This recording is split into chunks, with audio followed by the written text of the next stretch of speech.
And that, to me, as you know, it's a different style of golf that plays right into the hands of guys like Tommy Fleetwood, who looked unbeatable today. Yeah, and like you said, when you end up in that fescue, there's no shot to be made. It's just a punch out, or you're just advancing it, or you're staying in it.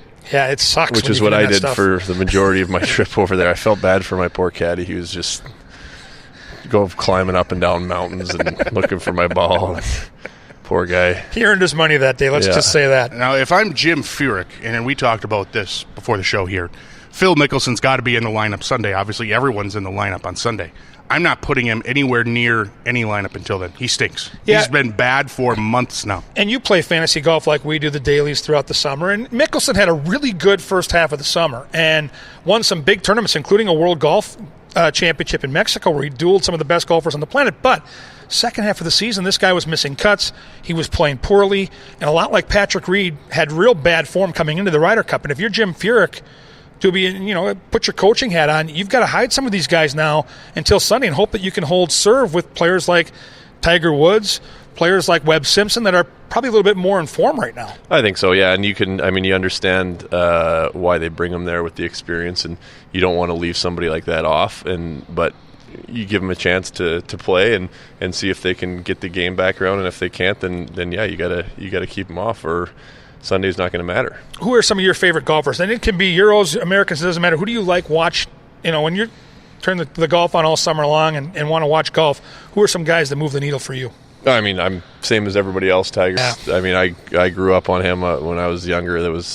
I got to watch him from start to finish. So lots of good memories there. Really like watching Ricky Fowler play. He's fun. That group, they're all real close, and they're good friends, Justin Thomas and Spieth, and so cool. It's fun to see them. They clown around on their trips and stuff, and it's cool that they're all as good friends as they are, and they're all the best golfers in the world. So they get to go out and compete against each other in these tournaments. It's a pretty cool thing that they have. I think with having Tiger back on top of his game, it's so amazing that the pull he has, even with non-golf fans, is amazing. I know last week, my wife, for example, couldn't care less about golf. When it's on, my dad has it on all the time. So if we're over at my house or my parents' house and it's on, she completely tunes out. But she found out Tiger was in the mix last week and leading that tournament, and she was asking to turn golf on, and she couldn't name another golfer on the tour. It's remarkable when Tiger's in the mix on Sunday. The numbers that came pouring in, and those ratings numbers last week were absolutely crazy. I don't think there's anybody in the world that has that. Maybe in any sport. In any sport. I don't think there's one person in the world that has that ability to draw attention like he does, and it's amazing. And not even just Sunday. I mean, if he makes the cut, people are watching. If he's even competing, they're watching. And you just hear last weekend everybody starts to talk about their memories of Tiger, watching him growing up, and I got a taste of being old with some of the younger kids in the room talking about Tiger. They're like, I didn't really see him much when he was good, and I'm like, the 20-somethings weren't really watching golf and into it because you look at his heyday, it was late 90s, early 2000s, and when it hit me, guys, is I was watching the opening ceremonies yesterday from Paris, and each captain got to go up and introduce each of their players one by one. And Furyk did a wonderful job because he waited to the end for Tiger. And so, Patrick Reed gets announced, and they're all booing, smattering of applause for the good players like Thomas and for Spieth. He saves Tiger for last. And I kid you not. And this is, there's 20,000 people there, and they're all cheering for Team Europe, waiting to hear their team announced. Tiger gets announced. They all stand, they go crazy, and they start chanting, Tiger, Tiger. This is in Europe. So it's a different level, to your point, and he moves the needle like nobody else in any other sport. And because he's on this team, I think their ratings, even though we're in Paris and it's 7 hours difference and you got to get up at all hours, this weekend I think the ratings are still going to be rock solid because of the guy in red and black. Absolutely. It's too bad that we missed out on him by 2 years. How fun would that have been 2 years ago here? Yeah, he was there, but he wasn't playing. Yeah, exactly. He was coaching, but to have him in top form, right? I got giddy when he walked past me. It's cool. I mean, he is one of those people. He was wearing sneakers, and you're a professional athlete, so it brings out the Rube in you. And we're going to segue into fantasy football in a second. We're 6 days away from the season starting, and for you, How has camp been? How do you feel? For a goaltender, how long does it take you to kind of get back into that timing mode where you feel like it's old hat? Well, it usually takes, the full kind of range of 3 games to just feel back to that comfort level. And there, you're going to be ready for the start of the season, but it's always a jump. There's just not a way to replicate the level that the game is played at come regular season. So you just prepare yourself the best you can, and I think as each preseason game went on, I just felt more comfortable with different plays. I think the most difficult part getting back in is post plays and kind of what when you get your foot on the post and guys are driving with speed, if they're throwing it across or throwing it at you, just kind of getting comfortable with those scenarios. And the only way you do that is getting reps in. So it was nice to get the 3 games in. I know you guys, you can read a lot of the preview stuff for NHL Network. We're into season preview mode now, and it seems like there is a lot of experts, I say quote experts out there that think this team's going to take a step back based simply on the fact that St. Louis goes and adds a couple guys and this team adds this guy. Do you think the veterans in this team, this is a very veteran team, have a chip on their shoulder at all as this season approaches, knowing that you guys went through what you went through last year with all the injuries all season long, and you still put up 100 points. You still were third in a very tough division.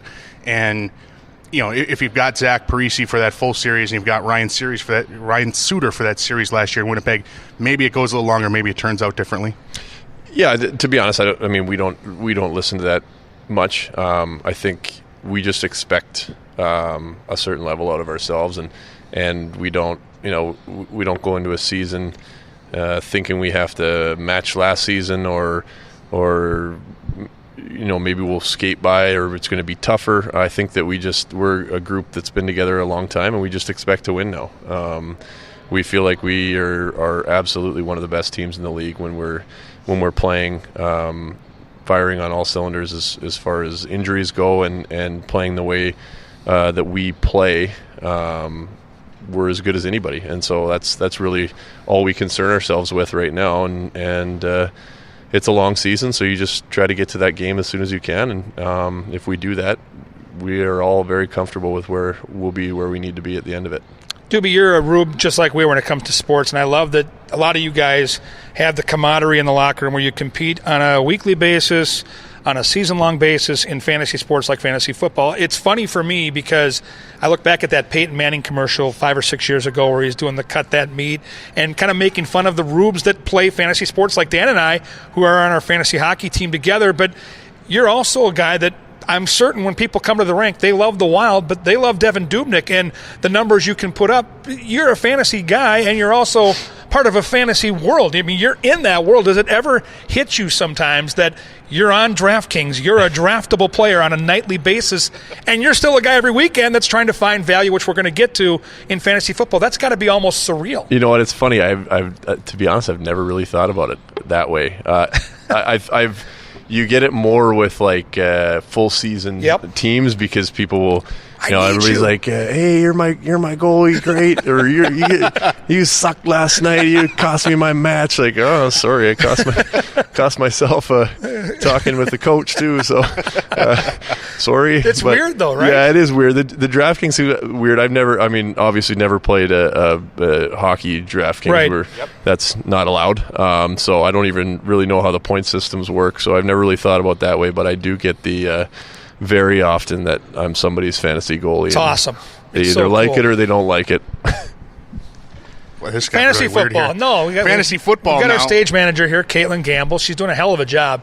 But yeah, fantasy football. This is good. And on this show we talk more for the folks that play in the weekly games. We tell bad beats about our season-long teams, like the Cooper Cup debacle last night for me, which I'm not going to talk about anymore. And the Calvin Ridley beat last week for me. Yeah, that sucked as well. But let's take a look at some value players for this week. I'm going to assume you didn't pick him up as a free agent. No, funny enough, the guy had Josh Gordon in his lineup all week, and then it came out late. Gordon iffy to play because they were playing a night game, and 11:45 he puts Calvin Ridley in the lineup. Scores 37 points, and I lost by like 12. I stared at Calvin Ridley for 4 straight days.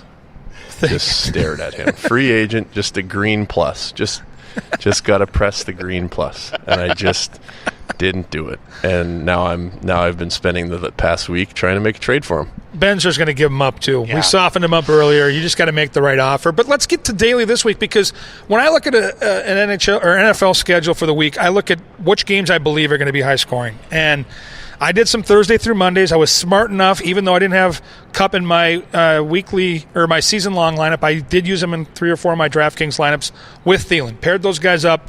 That's great. Problem is, a lot of people use Goff and Cousins, and now good luck beating either one of those quarterbacks in those Thursday to Monday games. But you guys play a lot of Sunday only. So do you lock in on matchups like, let's take a look at maybe a game like Atlanta-Cincinnati where the over-under is 55 and say, these are the games where I want most of my guys with value? Yeah, I think that's where you have to start. You got to start with the games that are going to be points, and although it seems like you do that and then Viking it's 9-6 at half or something, but you have to. There's the statistics are there; they don't lie. Especially in football, they've got so many things that go into it over the years, and whether it's outdoor, if they're on the road. There's a reason all these things are there, and all that information is available for you if you go digging just a little bit. So that's an important place to start, and then you got to look at individual matchups as far as how the other team plays. Is a receiving back going to be in a good spot or a bad spot? Are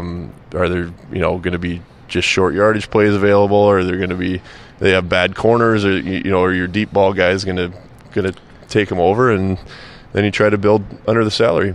Yeah, and I find myself, Dan, on a weekly basis trying to get some of my favorite weekly players in the lineup. And Jarvis Landry's a guy I know you're a fan of from his days in Miami. You're a big Dolphin guy.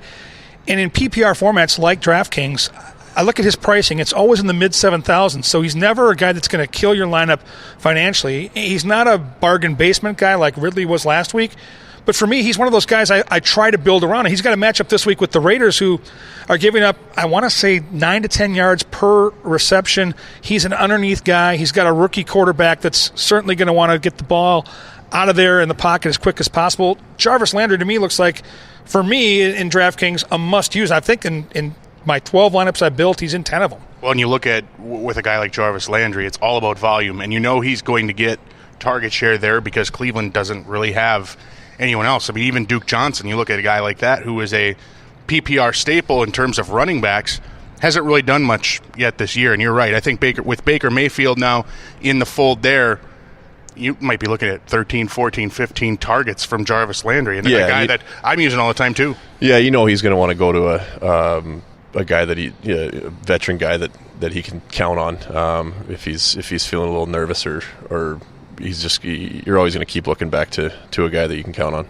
Now that's a guy transitioning this, because we talked before when you guys were skating around out here. That's why I think Larry Fitzgerald is going to be primed for a rebound. Rookie quarterback, underneath guy. Seattle's defense is no longer what we think. They do not have the secondary they had before, and they have 2 weapons on that team. David Johnson, we saw him get more involved in the game plan last week. I think Larry Fitzgerald. He started to, and then what happened? They threw him a 25-yard touchdown and then just stopped throwing to him. Somehow gave that game away against the Bears. The Bears wanted to hand that one over to him. But you look at Johnson, hopefully they get him involved. But Larry Fitzgerald's the other guy that when you look at weapons on that team, there aren't many.